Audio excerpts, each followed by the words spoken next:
Hindi lahat ng tumatawag sa'yo ng pre, tunay na premium subscription. May iba dyan, free trial lang.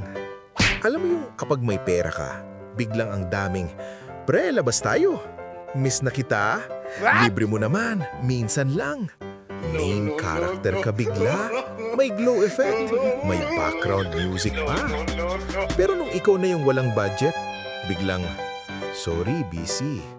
Lobat, may mental health break ako. Grabe, ang bilis madrain ng social battery pag ikaw na ang may problema. Tapos ito pa, may kaibigan na may built-in calculator sa utak. Automatic yan.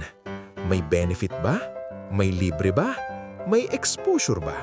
Kapag zero ang sagot, friendship not found. My Next, God. yung secret competitor. Ito yung nagko-comment ng, proud of you, heart flame. Pero pag close ng app, bakit hindi ako? Supportive sa feed, competitive sa real life. Tapos syempre, hindi mawawala ang marites. Kapag sinabi niyang, sa'yo ko lang to ha. Te, ikaw na ang next episode. Hindi ka bestie. Season 2 ha. At eto pa yung favorite kong character.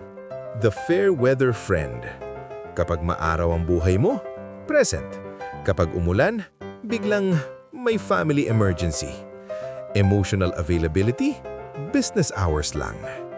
Pero ito ang real talk. May psychology yan. Minsan, hindi ka nila hate. Nai-insecure lang sila. Yung glow mo, nagiging flashlight sa insecurities nila. Minsan din, transactional lang sila. May internal checklist. May pakinabang ba? May libre ba? May value ba? Kapag wala, auto-unfollow in real life. Pero ang totoong kaibigan, hindi seasonal, hindi depende sa mood, hindi depende sa status. Siya yung kahit walang ganap, nandyan. Kahit tahimik ka, hindi awkward. Kahit lugmok ka, hindi ka iniiwan. Hindi siya hype friend, peace friend siya.